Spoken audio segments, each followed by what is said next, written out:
তা দেখুন, এই চৈতন্য অবতারের ফলে বাংলার বুকে কিন্তু বিশেষ বিশেষ কিছু পরিবর্তন হয়েছিল।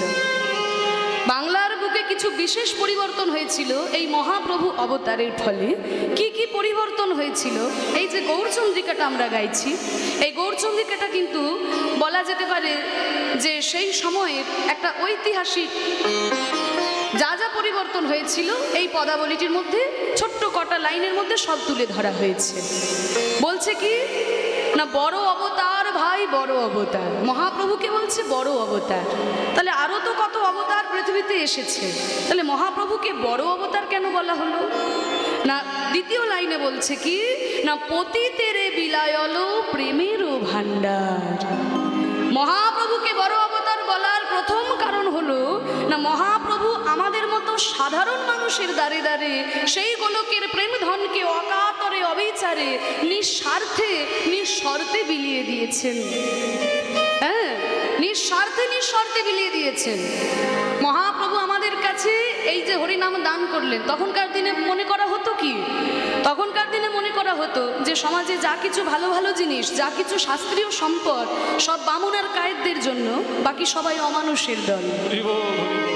এইরকম একটা ধারণা কিন্তু আমাদের সমাজে ছিল। বলুন ছিল কি না, যে যত শাস্ত্রীয় সম্পদ, যত ভালো ভালো জিনিস সব বামুন আর কায়েতদের জন্য, বাকি সবাই অমানুষের দল। কিন্তু এই ধারণাটা চৈতন্য মহাপ্রভু ভেঙে দিলেন যে না, হরি নামে কোনো ভেদাভেদ নেই, কৃষ্ণ নামে কোনো ভেদাভেদ নেই। ওরে কলির জীব তোরা জেনে রাখ, ব্রাহ্মণ হয়ে চণ্ডাল হয় যদি কৃষ্ণ তেজে, আর মুচি হয়ে শুচি হয় যদি কৃষ্ণ ভজে। তা মহাপ্রভুর যে কথাটা শুধুমাত্র একটা ছড়া তা কিন্তু নয়, এর ভিত্তিতে শাস্ত্র প্রমাণ রয়েছে। হ্যাঁ, কারণ চৈতন্য মহাপ্রভু আজকে 2023 সালে দাঁড়িয়ে এই কথা মেনে নিতে আমাদের কোনো অসুবিধে নেই বাবা। কিন্তু ভেবে দেখুন, আজ থেকে 550 বছর আগে যখন মহাপ্রভু এই কথাটি বলছেন, তখন তো সমাজ এতখানি উন্নত ছিল না। তখন মানুষে মানুষে এতটাই ভেদাভেদ ছিল যে ব্রাহ্মণ শূদ্রের ছায়া পর্যন্ত ডিঙিয়ে যেত না। কোনো শূদ্রের ছায়া যদি ব্রাহ্মণের গায়ে লেগে যেত, সঙ্গে সঙ্গে ব্রাহ্মণ গঙ্গার জলে গিয়ে স্নান করে আসতো। এইরকম একটা সময় দাঁড়িয়ে যখন মহাপ্রভু বললেন ব্রাহ্মণ হয়ে চণ্ডাল হয় যদি কৃষ্ণ তেজে, নবদ্বীপের ব্রাহ্মণ সমাজ নিমাইয়ের দিকে আঙুল তুলল। নিমাই, তুমি কেমন কথা বলছো? আর নিমাই তো আর আমাদের মতো মাগো সাধারণ ছাপোষা মানুষ ছিলেন না, তিনি হচ্ছেন মহাপণ্ডিত নিমাই। নিমাই সঙ্গে সঙ্গে শাস্ত্র দেখিয়ে দিল যে দেখুন ব্রাহ্মণগণ, আমি যে কথা বলছি তার তো শাস্ত্র প্রমাণ রয়েছে। আমি তো আমার মনের কথা বলছি না, মুখের কথা নয়, এর ভিত্তিতে শাস্ত্র প্রমাণ রয়েছে। কারণ পুরাণে বলা হয়েছে, চণ্ডালোপি দ্বিজ শ্রেষ্ঠ হরিভক্তি পরায়ণ, হরিভক্তি বিহীনস্তু দ্বিজ অপি স্বপচা ভব। বলা হলো কি, চণ্ডালোপি দ্বিজ শ্রেষ্ঠ। চণ্ডালোপি মানে চণ্ডালের থেকেও, দ্বিজ মানে ব্রাহ্মণ শ্রেষ্ঠ, অবশ্যই শ্রেষ্ঠ। কিন্তু ব্রাহ্মণ বংশে জন্মগ্রহণ করলেই ব্রাহ্মণ শ্রেষ্ঠ নয়। ব্রাহ্মণ বংশে জন্মগ্রহণ করেছে কিন্তু জীবনে কোনোদিন গায়ত্রী মন্ত্র উচ্চারণ করে দেখেনি। সে ব্রাহ্মণ বংশে জন্মগ্রহণ করেছে কিন্তু জীবনে কোনোদিন নারায়ণের চরণে তুলসী পাতা দেয়নি, পৈতেটাকে আম গাছের ডালে তুলে রেখে দিয়েছে, এমন ব্রাহ্মণও আছে।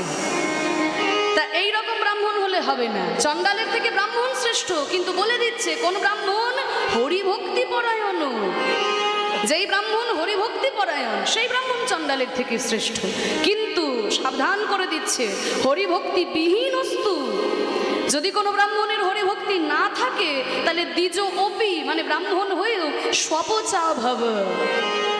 স্বপচ মানে হচ্ছে চণ্ডাল, তালব শয় বয় স, দন্ত শয় বয় স নয়, তালব শয় বয় স মানে হচ্ছে কুকুর।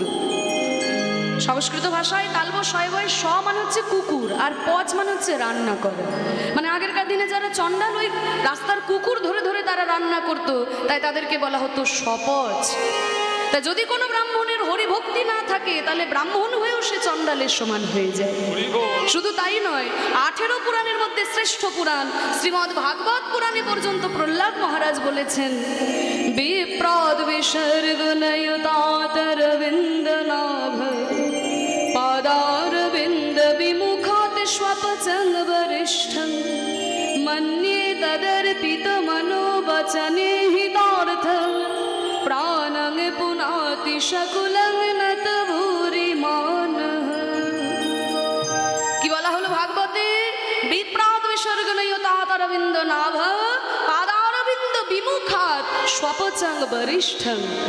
দ্বাদশ গুণযুক্ত ব্রাহ্মণ, সেই ব্রাহ্মণ যদি ভগবানের চরণ দুটো থেকে সরে চলে আসে, তাহলে সেই ব্রাহ্মণের থেকে স্বপচ মানে চণ্ডালকে আমি শ্রেষ্ঠ বলে মনে করি। তবে কোন চণ্ডাল? সব চণ্ডাল নয় কিন্তু বাবা। যেই চণ্ডাল রাস্তা ধারে চুল্লু খেয়ে উল্টে পড়ে থাকে, সেই চণ্ডালটা শ্রেষ্ঠ হতে পারে না। তাহলে কোন চণ্ডাল শ্রেষ্ঠ? ভাগবতে বলছে দেখুন, যেই চণ্ডাল ভগবানের উদ্দেশ্যে 5টি জিনিস সমর্পণ করতে পেরেছে। 5টি জিনিস কি কি? মান্যে তদর্পিত মনোবচনে হিতার্থং, মন দিতে পেরেছে ভগবানকে, বচন দিতে পেরেছে ভগবানকে, ইহিত মানে কর্ম দিতে পারে ভগবানকে, অর্থ দিতে পারে ভগবানকে, দরকার হলে প্রাণ পর্যন্ত দিয়ে দিতে পারে ভগবানের উদ্দেশ্যে। এইরকম যদি কোনো ভক্ত কোনো চণ্ডাল বংশে জন্মগ্রহণ করে, তাহলে ওই হরিভক্তিবিহীন ব্রাহ্মণের থেকে এই হরিভক্তি পরায়ণ চণ্ডালকে আমি শ্রেষ্ঠ বলে মনে করি। তাহলে এই কথাটা কে বলছেন? প্রহ্লাদ মহারাজ বলছেন। কোন যুগে বলছেন? সত্য যুগে দাঁড়িয়ে বলছেন। তাহলে দেখুন বাবা, খাতা কলমে সব কিছুই ছিল, শুধু প্রয়োগে ছিল না। প্রয়োগে কে শেখালেন? প্রেমের ঠাকুর আমার গৌরাঙ্গ সুন্দর।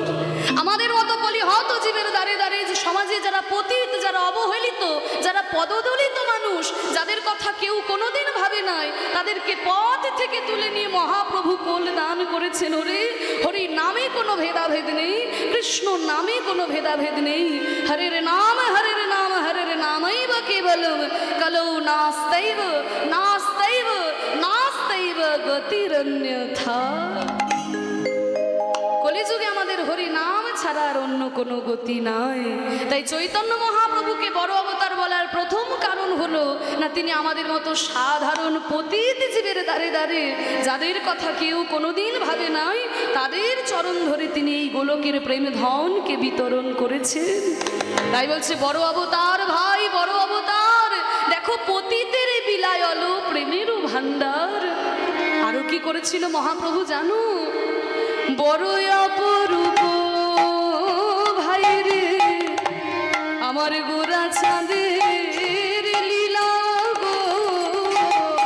বড় অপরূপ ভাই রে, বড় অপরূপ ভাই রে, গোরা চাঁদের লীলা গো। বড় অপরূপ ভাই আমার গোরা চাঁদের লীলা, নানা তুলনা তুলনা নানা তুলনা তুলনা তুলনা তুলনা নানা তুলনা তুলনা, এই ভুবনে তুলনা নাই, তুলনা তুলনা এই ভুবনে তুলনা নাই, তুলনা তুলনা, এই ভুবনে তুলনা নাই, তুলনা তুলনা, এই ভুবনে তুলনা নাই, তুলনা তুলনা, সিন্ধু অবতার তুলনা তুলনা এই ভুবনে তুলনা নাই, তুলনা তুলনা, এই ভুবনে তুলনা নাই, ভুবন পাবন গৌর লীলা। ভুবন পাবন গৌরী লীলা, ভুবন পাবন গৌরী লীলা, ভুবন পাবন গৌরী লীলা, ভুবন পাবন গৌরী লীলা, ভুবন পাবন গৌরী লীলা, তুলনা নাই, তুলনা তুলনা, রাজা হয়ে কাঁধে করে বৈষ্ণবের ঝুলা। রাজা হয়ে কাঁধে কাঁধে বৈষ্ণবের ঝোলা। রাজা হয়ে কাঁধে করে বৈষ্ণবের ঝোলা। আহারে রাজা হয়ে কাঁধে করে বৈষ্ণবের ঝুলা। রাজ অভিমান দূরে যা, রাজি অভিমান দূরে যা, অভিমান দূরে যা। রাজি অভিমান দূরে যা, হরি বলে কারোর পানি চাই, তার অভিমান দূরে যা। হরি বলে কারো পানে চাই, তার অভিমান দূরে যদি যা, হরি বলে কারোর পানি চাই, তার অভিমান দূরে যা। হরি বলে কারো পানে চাই, তার অভিমান দূরে প্রতাপ রুদ্র রামানন্দ প্রমাণে আছে অভিমান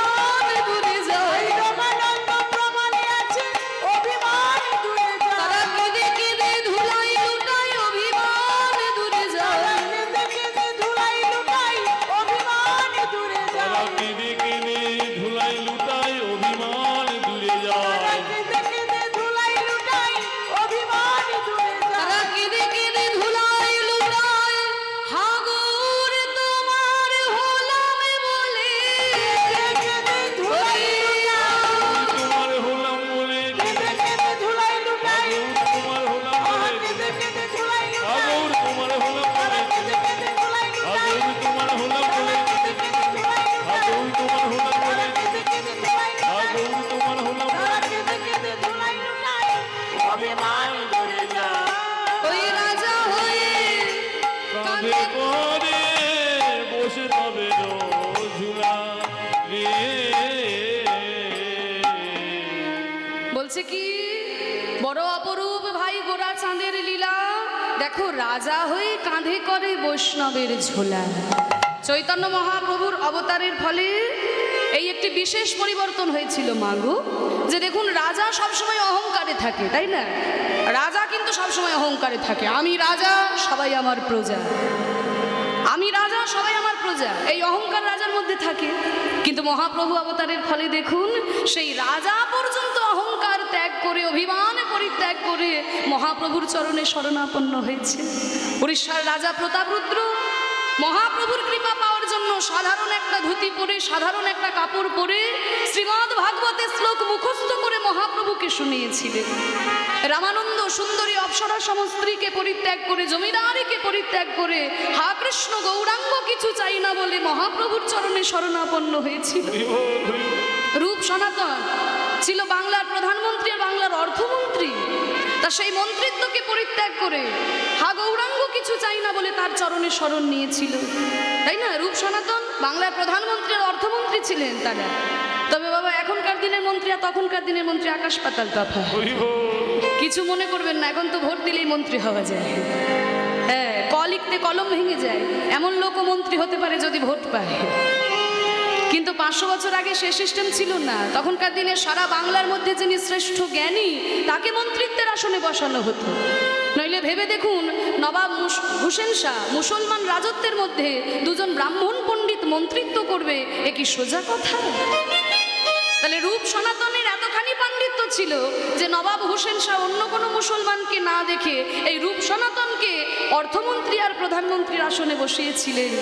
তা সেই মন্ত্রিত্বকে পরিত্যাগ করে, সেই ঐশ্বর্যকে পরিত্যাগ করে বৃন্দাবনে ছুটে গিয়ে এক এক বৃক্ষতলে এক এক রাত্রিবাস ব্রজবাসের দুয়ারে করে মাধুকুরি গ্রাস। চৈতন্য মহাপ্রভুর অবতারের ফলে এটা হয়েছিল। রাজা পর্যন্ত অহংকারকে পরিত্যাগ করে, অভিমানকে পরিত্যাগ করে চরণে শরণাপন্ন হয়েছিল। বলে শোনো, অভিমান পরিত্যাগ না করলে পরে গৌর গোবিন্দ ভজন করা যায় না, অহংকারে ভগবানকে পাওয়া যায় না। প্রথমে মাথা নত করতে শেখো। মহাপ্রভু বললেন কি, ত্রিনাদপি শুনিচিন তাররিব সহিষ্ণু না অমানীন মানদেন কীর্তনিয়া সদা হরি। হ্যাঁ, ত্রিনাদপি শুনিচিন। তৃণ মানে কি?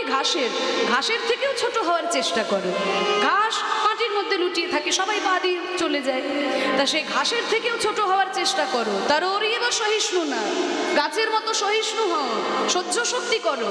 গাছ প্রচন্ড গরমেও বলে না এত গরম কেন, গাছের পাতা শুকিয়ে যায় তাও বলে না, ঝড়ের মধ্যেও ডাল ভেঙে পড়ে যাচ্ছে তবুও বলে না এত কেন ঝড়, ঠান্ডার মধ্যেও বলে না এত কেন ঠান্ডা। তাই বলছে কি, গাছের মতো সহিষ্ণু হও, অমানীন মানদেন।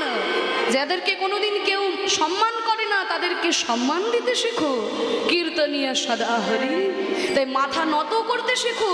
আসলে কি জানেন তো, আমরা তো মানুষ, আমরা সবসময় অহংকারে থাকি। আমি মানুষ, আমি কেন মাথা নত করব? আমি সবাইকে বশ করেছি, আমি হাতি ঘোড়া বাঘ ভাল্লুক সবাইকে বশ করেছি, মানুষকে কেউ বশ করতে পেরেছে? তাহলে আমি কেন মাথা নত করব? বলে শোনো, মাথা নত করার জায়গায় যদি মাথা নত না করা হয় তাহলে কিন্তু বাবা বোকামো হয়ে যায়। মাথা নত করার জায়গায় মাথা নত করতে হয়, তা না হলে বোকামি হয়ে যায়। তা দেখুন, বিশ্বকবি রবীন্দ্রনাথ ঠাকুর তিনি বললেন, হে প্রভু, আমি আর কোথাও মাথা নত করতে পারি আর না পারি, অন্তত তোমার চরণে এসে যেন আমার মাথাটা নত হয়, তোমার চরণতলে এসে যেন আমার মাথাটা নত করতে পারি। তাই তো বিশ্বকবি রবীন্দ্রনাথ ঠাকুর বলেছেন। হ্যাঁ, সন্ধ্যা আরতির সময় জনিতাই, সন্ধ্যা আরতির সময় ওখানে আমাদের অফিসের সামনে একটি মোবাইল হারিয়ে গেছে, তার খুব আর্জেন্ট মোবাইল ওটা। কোনো ভক্ত যদি থাকেন তাহলে আমাদের অফিসে জমা দিয়ে যাবেন। জয়িতা জয় গৌর। জয়নিতায় একটি মোবাইল হারিয়েছে, যদি কোনো সহানুভূতি ভক্ত এই মোবাইলটি পেয়ে থাকেন আমাদের এই হরিবাসরে কমিটিকে দিয়ে যাবেন। নিতাই গৌর হরিবল। হরিবল। তাই ভগবানের শ্রীচরণে এসে মাথা নত করতে হয়। তাই তো বিশ্বকবি রবীন্দ্রনাথ ঠাকুর বলেছেন, হে প্রভু, আমার মাথা মাথা নত করে দাও হে তোমার চরণ ধুলার তলে, চরণ ধুলার তলে।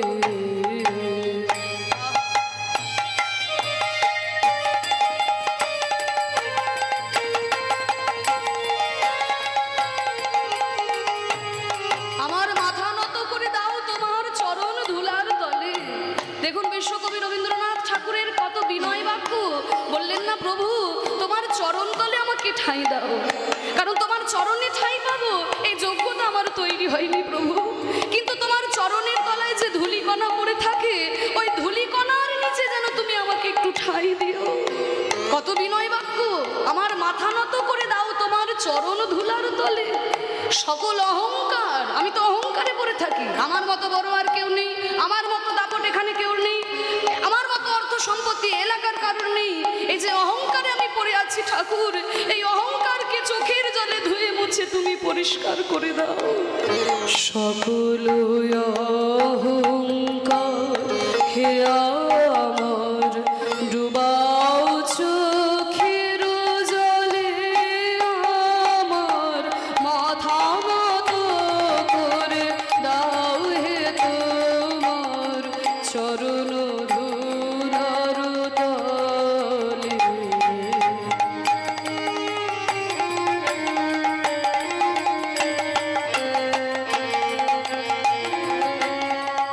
তাই গৌর হরি বল।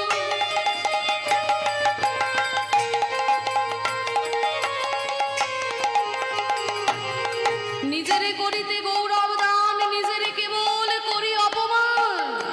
এই যে বললাম না, অহংকারে যে আমরা থাকি, নিজেকে বড় দেখাতে গিয়ে আমরা কিন্তু সবসময় নিজেকে ছোট করে ফেলি।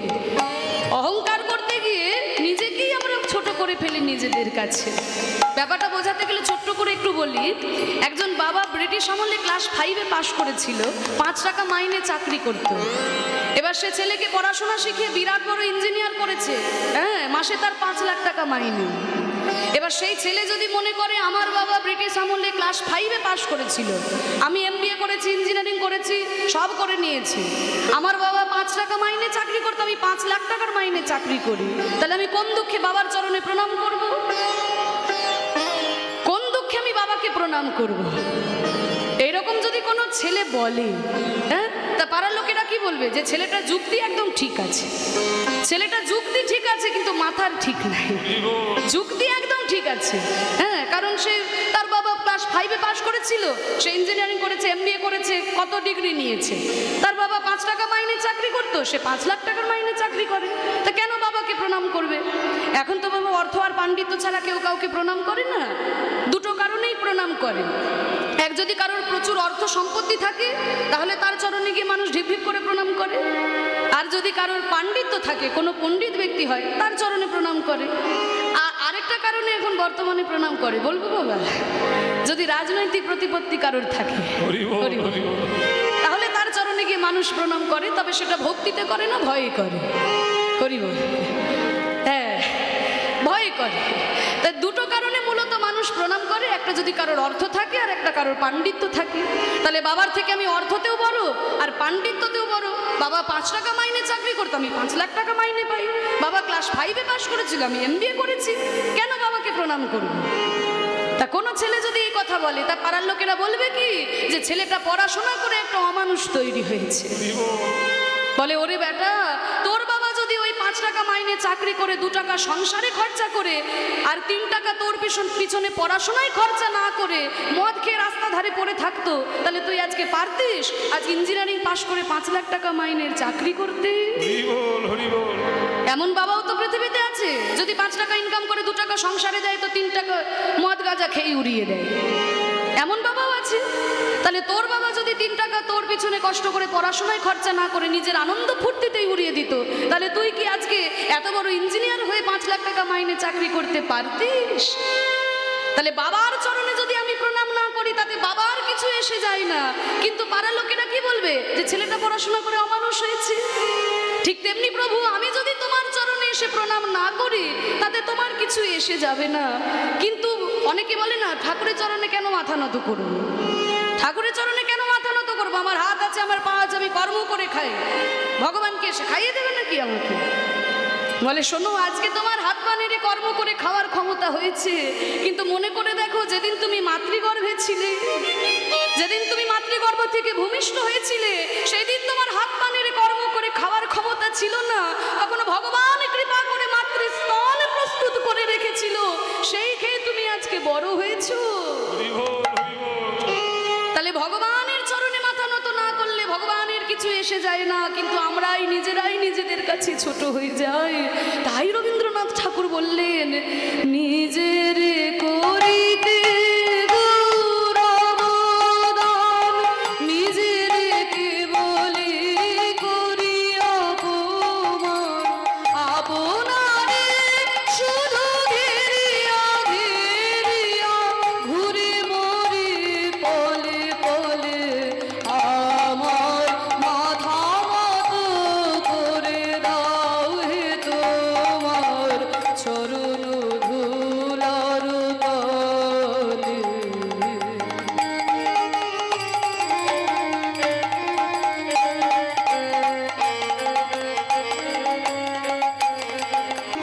আমারে না জানো করি প্রচার আমার আপন কোনো কাজে। মাগো, জীবনে যদি কোনো বড় কাজ, কোনো ভালো কাজ বাবা কোথাও করতে পারেন, কখনো অহংকার করে বলবেন না আমি করেছি, আমি করেছি। সব সময় মনে রাখবেন, হে প্রভু, তুমি কৃপা করে আমাকে দিয়ে এই ভালো কাজ করিয়ে নিয়েছো, তা না হলে আমার কি সাধ্য? তুমি যদি চাইতে রামশ্যাম যদুমধু যে কাউকে দিয়ে এই কাজ করিয়ে নিতে পারতে। আমার সৌভাগ্য যে তুমি আমাকে এই কাজের জন্য বেছে নিয়েছো। এই অহংকারটা পরিত্যাগ করতে হবে। আমারে না যেন করি প্রচার আমার আপন কাজে, তোমার ইচ্ছা করো হে পূর্ণ আমার জীবন মাঝে। আমার জীবনে তুমি তোমার ইচ্ছাটা পূর্ণ করো। ভগবান বলেন, আচ্ছা ভক্ত, তোমার জীবনে যদি আমি আমার ইচ্ছা পূর্ণ করি তাহলে তোমার লাভ কি হবে? আমার ইচ্ছা যদি কারোর জীবনে আমি পূর্ণ করি তাহলে আমার লাভ হবে। আমি তোমাকে দিয়ে কোনো একটা কাজ করিয়ে নিলাম, তাতে আমার লাভ, কিন্তু তোমার কি লাভ হবে? আমার কি লাভ হবে প্রভু? যাচি হে তোমার চরম শান্তি, পরাণে তোমার পরম কান্তি। যাচি হে তোমার চরম শান্তি, পরাণে তোমার পরম কান্তি। যাচি হে তোমার চরম শান্তি, পরাণে তোমার পরম কান্তি। তোমার ইচ্ছা যদি তুমি আমার জীবনে পূর্ণ করো তাহলে আমার কি লাভ হবে জানো? এই চোখ দুটো বন্ধ করলে আমি হৃদয়ে তোমার উপস্থিতি বুঝতে পারবো, আর চোখ খুললে পরে বাইরের পৃথিবীতে সবকিছুই শান্তিময় মনে হবে। পৃথিবীতে শান্তি, আর চোখ বন্ধ করলে অন্তরে তোমার কান্তি। বেঁচে থাকতে আমার আর কি চাই প্রভু? বেঁচে থাকতে আমাদের আর কি চাই? ভগবানের পরম কান্তি আর হৃদয়ে যদি শান্তি থাকে। সুখ আর শান্তি দুটো আলাদা জিনিস বাবা। টাকা পয়সাতে সুখ দিতে পারে, শান্তি দিতে পারে না। এসি ঘরে থাকলে আপনার শরীরের আরাম হবে, কিন্তু এসি ঘরে শুয়ে থাকলেই যে রাত্রে ঘুম আসবে এমন কোনো কথা নেই। মনের মধ্যে যদি শান্তি না থাকে, যতই এসি ঘরে শুয়ে থাকুন ঘুম আসবে না। হ্যাঁ, তাই হৃদয়ে শান্তিটা কি করে আসবে? কারণ তোমার ইচ্ছা, তোমার সৎ কর্ম যদি আমি করতে পারি, তোমার ইচ্ছা যদি তুমি আমার জীবনে পূর্ণ করো, তাহলে পৃথিবীতে সবকিছুই শান্তিময়। আর চোখ বন্ধ করলে আমি তোমাকে দর্শন করতে পারবো প্রভু, আর আমি বেঁচে থাকতে কিছু চাই না। নিতাই গৌর প্রেমানন্দে হরি। তাই ভগবানের শ্রী চরণে এসে মাথা নত করতে হবে। এই যে মাথা নত করা, এইটা মহাপ্রভু আমাদের শিখিয়েছে। অহংকারের মঞ্চ থেকে নেমে এসো ভাই, অহংকারে গোবিন্দ ভজন করা যায় না। তাই অহংকার পরিত্যাগ করে রাজা পর্যন্ত মহাপ্রভুর চরণে শরণাপন্ন হয়েছে। তাই বলছে, বড় অপরূপ ভাই গোরা চাঁদের লীলা, দেখো রাজা হয়ে কাঁধে করে বৈষ্ণবের ঝোলা। আরেকটা পরিবর্তন বাংলার বুকে কি হলো? বিশেষ পরিবর্তন কি হয়েছিল জানো? গৌরাঙ্গ করুণার কথা এক মুখে কহিবারে নারী গো। আমার গৌরাঙ্গের করুণার কথা কহিবারে নারী গো। ওই দেখো সংকীর্তন মাঝে নারী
কহিবারে নারী, সংকীর্তন মাঝে নাচে কুলের বোহারি।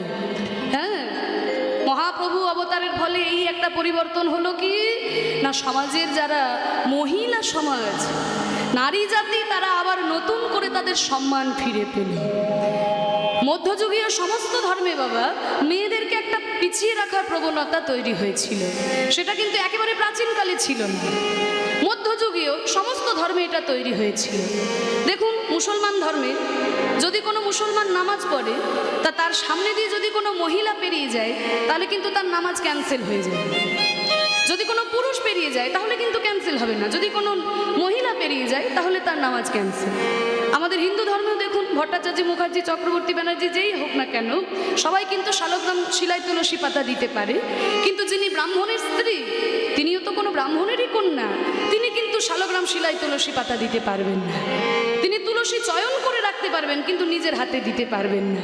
তাহলে এই যে মেয়েদেরকে পিছিয়ে রাখা, প্রত্যেক মধ্যযুগে সমস্ত ধর্মে এটা ছিল, অতি প্রাচীনকালে ছিল না। কারণ দেখুন, বেদের যুগে আমরা দেখেছি, বেদে গার্গী, মৈত্রী, অপালা, তারা ছিলেন মহিলা ঋষি, মহিলা ঋষি ছিলেন তারা, তাদের কথা আমরা দেখেছি। কিন্তু পরবর্তীকালে মেয়েদের সম্মানকে খর্ব করা হয়েছিল, কিন্তু সেই সম্মান পুনঃপ্রতিষ্ঠিত হলো মহাপ্রভুর এই ভাব আন্দোলনের মধ্যে দিয়ে। তাই তো যারা মহিলা সমাজ, তারা সংকীর্তনে দুটি বাহু তুলে নৃত্য করলো।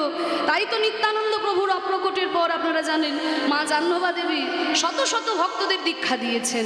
আরও যারা মাতা গোস্বামীরা ছিলেন, ভক্তদের দীক্ষা দিয়ে দিয়ে এই আন্দোলনকে অনেক বড় আকার দান করেছিলেন। তা এই যে মেয়েদের সম্মান আবার নতুন করে ফিরে এলো, এটা হয়েছিল বাংলার বুকে চৈতন্য মহাপ্রভু অবতারের ফলে। হরি বল, হরি বল। তাই বলছে, দেখো, গৌরাঙ্গ করুণার কথা একমুখে কহিবারে নারী, সংকীর্তন মাঝে নাচে কুলের বোহারি। আর একটা বড় পরিবর্তন কি হলো জানো? ওই দেখো, যবনে নাচে গায়, যবনেও নাচে গায়, আর বলে হরি নাম গো। কিবা যবনে নাচে গায়, যবনেও নাচে গায়, বলে হরি নাম গো। যবনেও নাচে গায়ে বলে হরিনাম, এটা একটা বিশেষ পরিবর্তন হলো। বাংলার বুকে যারা অহিন্দু সমাজ, তারাও কিন্তু এই হরিনামের বন্যায় মেতেছিল। হ্যাঁ, অহিন্দু সমাজ যারা, তারাও এই হরিনামে মেতেছিল। তাই তো আমরা দেখেছি শত শত বৈষ্ণব পদাবলী বাংলার বুকে রচিত হয়েছে মুসলমান পদকর্তার দ্বারা। হ্যাঁ, মুসলমান পদকর্তার দ্বারা। এগুলো কিন্তু আমরা খোঁজ খবর রাখি না। কলকাতা বিশ্ববিদ্যালয় থেকে একটি গ্রন্থ প্রকাশিত হয়েছে বাবা, গ্রন্থটির নাম হলো বৈষ্ণব ভাবাপন্ন মুসলমান কবির পদমঞ্জরি। সেখানে হাজারখানি বৈষ্ণব পদাবলী শুধুমাত্র মুসলমান পদকর্তার রচিত। এগুলো সম্ভব হয়েছে বাংলার বুকে, জানেন তো, চৈতন্য অবতারের ফলে। হ্যাঁ, এই যে ধর্মের বাঁধনটা, এটা কেটে গিয়েছিল মহাপ্রভুর ভাব আন্দোলনে। তাই দেখুন, শত শত বৈষ্ণব পদাবলী মুসলমান কবি রচিত। আবার নজরুল ইসলামকে তো আমরা পেয়েছি, নজরুলকে বাদ দিয়েও হাজার হাজার বৈষ্ণব পদাবলী বাংলায় রচিত হয়েছে। আর নজরুলের গান তো আপনারা শুনেইছেন, তার এক একটা গান শুনলে পরে যেন হৃদয়ের ভিতরটা আমাদের নাড়া দিয়ে ওঠে। কত সুন্দর করে তিনি লিখে গেছেন, কত সুন্দর সুন্দর তার শ্যামা সঙ্গীতের কথা, কত সুন্দর সুন্দর তার ভক্তি গীতির কথা। একটু ছোট করে গাইব নাকি বলেন? হরি বল। সখী সে হরি কেমন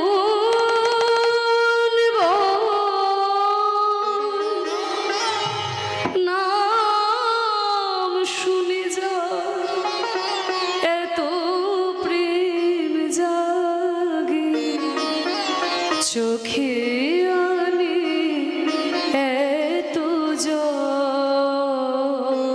সখী সে হরি কেমন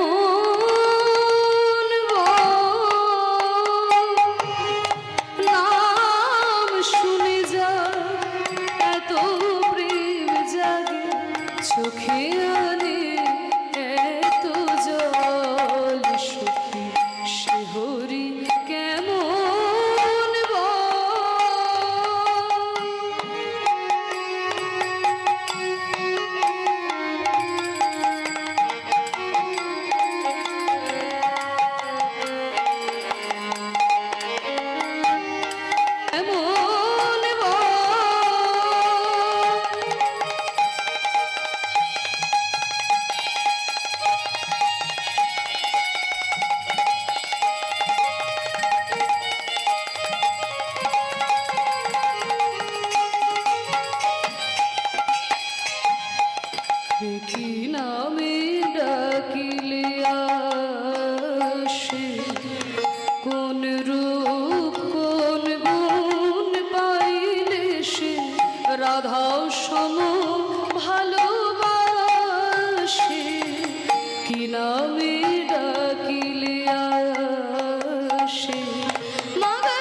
মগরে রে পমগরে গ সরে নি সা রে রে মামা পাপা নি নি সা নি সা রে রে মামা পাপা নি নি সা নি সা রে রে মামা পাপা নি নি সা নি কি নামে ডাকিলে আসে কোন রূপ কোন গুণ পাইলে সে রাধা সম ভালোবাসে সখী শুনেছি সে নাকি কালো জানে কেমনে সে এত আলো শুনেছি সে নাকি কালো জানে কেমনে সে এত আলো মায়া ভুলাইতে মায়া বেশি নাকি মায়া ভুলাইতে মায়া বেশি নাকি করে গো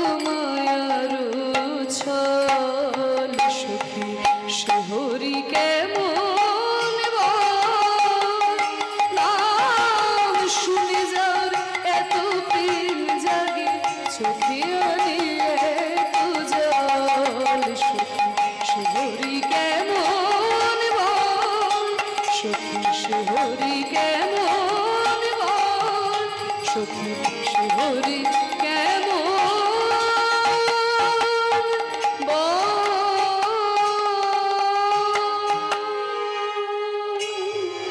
নিতাই গৌর প্রেমানন্দে হরি হরি বল, হরি বল। কত সুন্দর গানের কথা সখী শেহরি কেমন বল নাম শুনে যার এত প্রেম জাগে চোখে আনে এত জল ভাবতে পারছেন একজন মুসলমান হয়ে এত সুন্দর গানের কথা এগুলো বাংলার বুকে সম্ভব হয়েছিল সেই চৈতন্য মহাপ্রভু অবতারের ফলে সেই মহাপ্রভুকে যদি আমরা না ভজনা করি সেই গৌরাঙ্গকে যদি আমরা না চিনি তাহলে এই বাঙালির মতো অকৃতজ্ঞ জাতি আর কেউ হবে না হরি বল।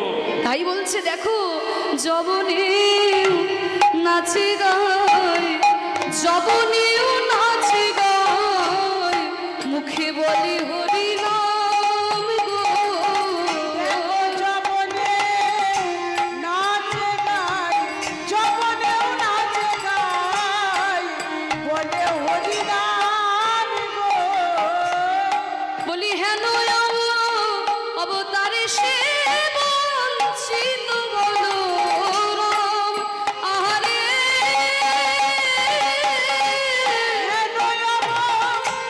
তারে সে বঞ্চিত বলরাম রে আমি বঞ্চিত হলাম বঞ্চিত হলাম বঞ্চিত হলাম বঞ্চিত হলাম বলি হেন গৌরে অবতারে বঞ্চিত হলাম গৌরী অবতারে বঞ্চিত হলাম আমি প্রেম পেতে রইলাম বাকি বঞ্চিত হলাম প্রেম পেতে রইলাম বাকি বঞ্চিত হলাম আমি প্রেম পেতে রইলাম বাকি শ্রী গুরু বৈষ্ণবের ফাঁকি নিতাই গৌর হরি আমি প্রেম পেতে রইলাম বাকি আমি প্রেম পেতে রইলাম বাকি প্রেম পেতে রইলাম বাকি প্রেম পেতে রইলাম বাকি প্রেম পেতে রইলাম বাকি আমি বঞ্চিত হলাম বঞ্চিত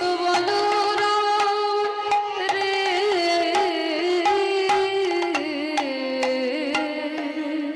হেন অবতারে বঞ্চিত বলো রাম রে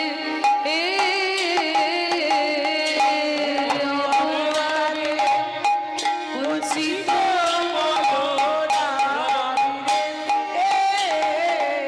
ওই অবতারে বঞ্চিত বলো রাম রে অবতারে সীতা বলো রাম রে।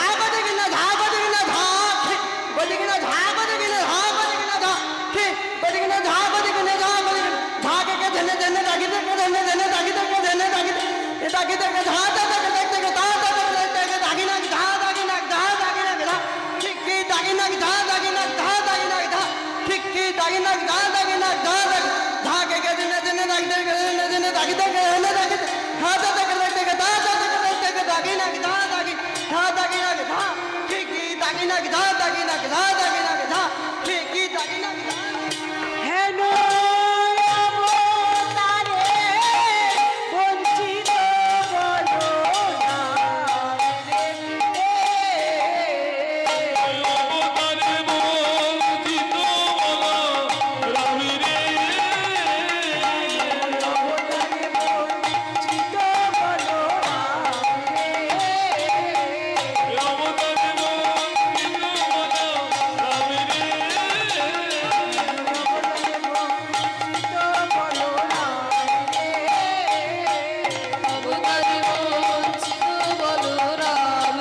বলো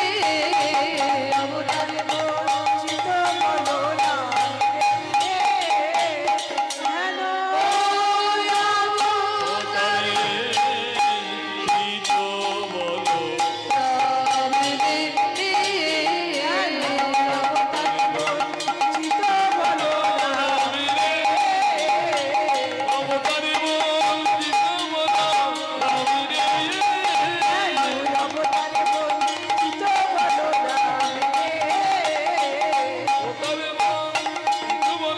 রাম রে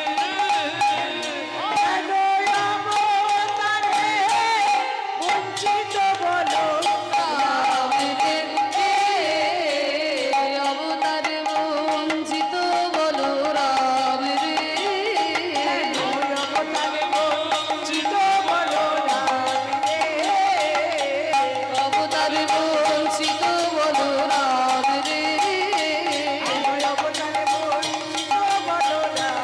বলো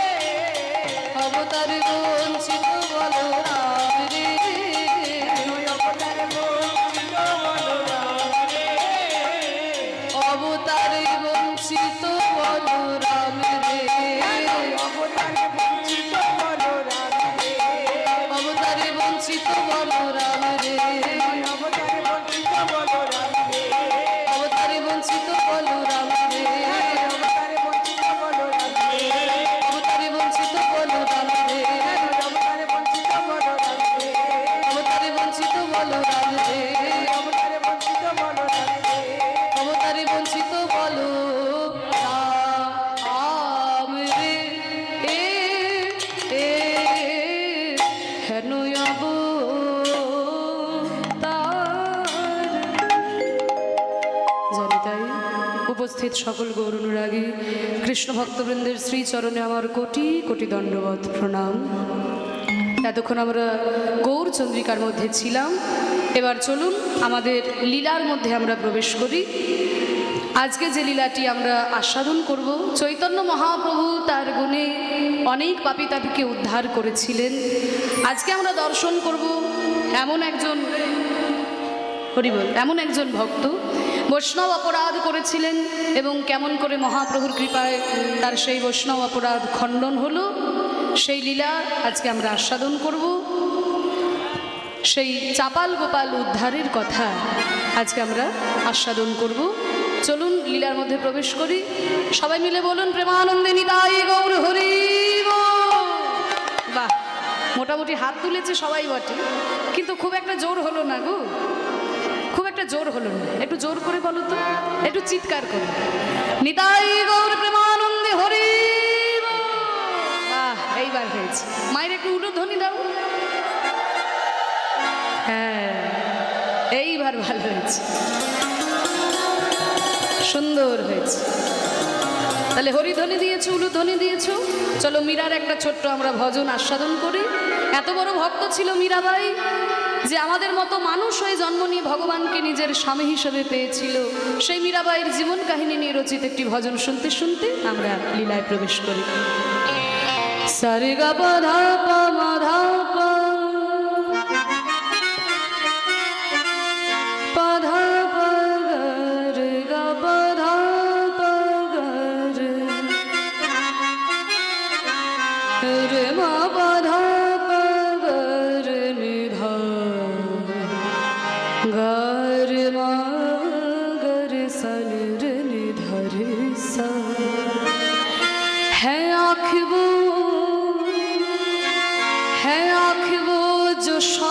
का दर्शन किया करे, है शीश जो प्रभु चरण में बंदन किया करे।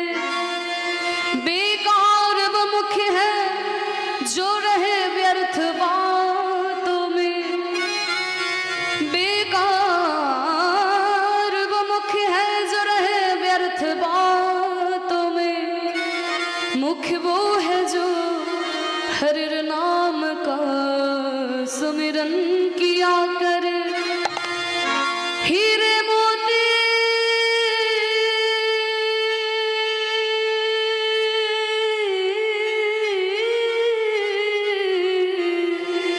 हीरे मोती से नहीं शोभा है हाथ की, है हाथ जो भगवान का पूजन किया करे। मर कर भी अमर नाम है उस जीव का जग में, प्रभु प्रेम में बलिदान जो জীবন কিয়া করে। সবাই একটু করতালি। বাহ,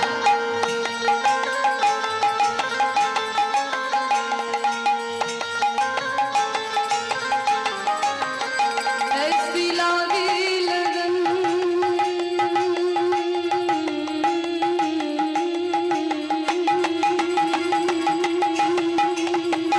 ऐसी लागी लगन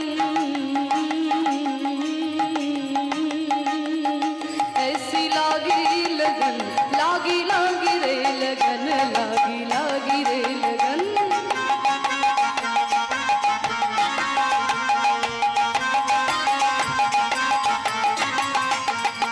ऐसी लागी लगन मेरा हो गई मगन, ऐसी लागी लगन मेरा हो गई मगन। वो तो गली गली हर गुन गाने लगे, महलों में पली बन के जुगन चली, महलों में पली बन के जुगन चली। রাজার মেয়ে মীরাবাই রাজ ঐশ্বর্য পরিত্যাগ করে হা কৃষ্ণ গোবিন্দ কিছু চাই না বলে ছুটে গেছিল বৃন্দাবনে। তাই বলছে কত সুন্দর এই ভজনের মধ্যে দেখুন, महलों में पली बन के जुगन चली, मीरा रानी दीवाने कहाने लगी। ऐसी लागी लगन मेरा हो गई मगन।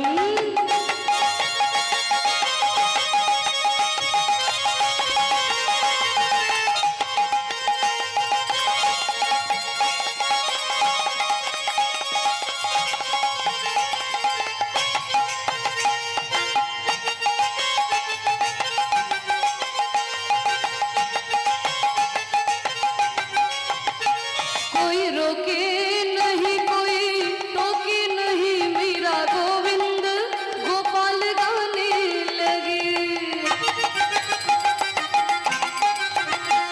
कोई रोके नहीं कोई टोके नहीं, मीरा गोविंद गोपाल गाने लगी।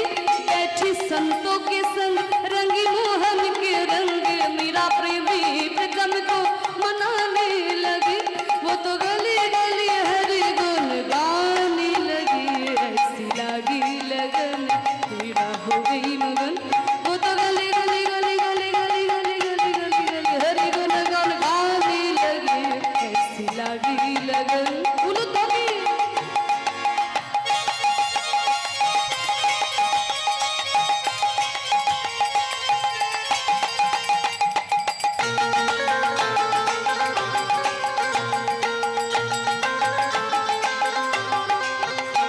राणा ने विष दिया मन अमृत पिया, राणा ने विष दिया मन अमृत पिया। सनि धनि धब धब गप गर ग सर नि ज धनि ब धनि ज ध नि ज ज नि ज ध नि ज ज रे ज नि ज ग रे ज रे नि ज रे नि ज ग ग नि ज रे रे नि ज म म नि ज रे रे नि ज ग ग रे म म ग ब ब म ध ध प नि नि ध सा नि ध प। राणा ने विष दिया मन अमृत पिया, मीरा सागर में सरिता समाने लगी। রানা প্রতাপ মীরাকে বিষ দিয়েছিল গো, সেই বিষ যখন পান করলো মীরা যেন অমৃত পান করলো। বিষ পান করেও যখন মীরার মৃত্যু হলো না, তখন মেওয়ার থেকে নির্বাসন দিল। আর যখন নির্বাসন দিল, মীরা গিরিধারী গোপালকে জড়িয়ে ধরে বলছে, হে গিরিধর, হে গিরিধারী গোপাল, তোমার এতদিনে আমার প্রতি করুণা হয়েছে। যখন নির্বাসন দিল তখন বলছে, তোমার আমার প্রতি করুণা হয়েছে, এখন আমি অনায়াসে বৃন্দাবনে ছুটে যাব, আর আমার কোনো বাধা নেই, আর আমার কোনো পিছুটান নেই। গিরিধারী গোপালকে বুকে করে নিয়ে মীরা ছুটে চলেছে বৃন্দাবনে। রাणा ने विष दिया मन अमृत पिया, मीरा सागर में सरिता समाने लगी, दुख लाखों सहे मुख से गोविंद कहे। লাখ দুঃখ সহ্য করেছে, হাজার দুঃখ সহ্য করেছে, তবু বদনে কৃষ্ণ নাম ছাড়ে নাই। ভগবানকে ভজনা করলে পরে দুঃখ পেতেই হবে, কারণ ভগবান নিজ মুখে বলেছেন, যেজন করে আমার আশ আমি করি তার সর্বনাশ। যে করে আমার আশ আমি করি তার সর্বনাশ, তবুও যদি না ছাড়ে আশ, আমি তবে হই তার দাসের অনুদাস। এই লাখ দুঃখ সহ্য করেছেন, তবু বদনে কৃষ্ণ নাম ছাড়ে নাই। তাই বলছে, राणा ने विष दिया मन अमृत पिया, मीरा सागर में सरिता समाने लगी, दुख लाखों सहे मुख से गोविंद कहे। मीरा गोविंद गोपाल गाने लगी, वो तो गली गली गली हरि गुण गान गाने लगी, ऐसी लगी लगन मीरा हो गई मगन, वो तो गली गली गली गली गली गली गली गली गली हरि गुण गान गाने लगे। महलों में बली बन के जुगन चली, बन के जुगन चली,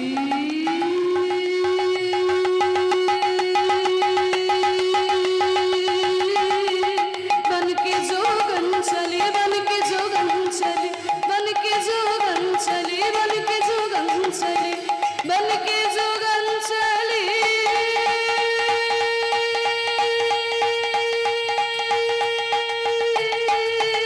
बन के जोगन चली, बन के जोगन चली, बन के जोगन चली, बन के जोगन चली, महलों में बली बन के जुगन चली, मीरा रानी दीवाने कहानी लगे, ऐसी लागी लगन मीरा हो गई मगन, ऐसी लागी लगन,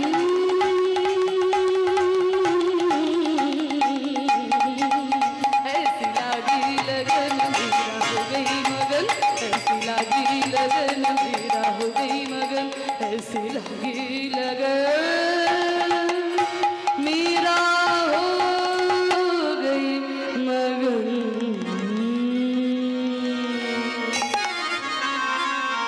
निताई गौर प्रेमानंदे हरि बोल, बोलो हरि नाम संकीर्तन की जय। गौर गोविंद भक्त वृंद की जय। नवद्वीप धाम की जय। वृंदावन धाम की जय। छाई गोस्वामी पाद की जय। আপন আপন গুরু মহারাজ কি জয়। ভাবনিধি আমার গৌর সুন্দর, যার অন্তে কৃষ্ণ আর বাহিরে গৌরাঙ্গ, ভাবরসে গড়া আমার গৌরাঙ্গ তনু, যার বাহিরে গৌরাঙ্গ আর ভিতরেতে কানু।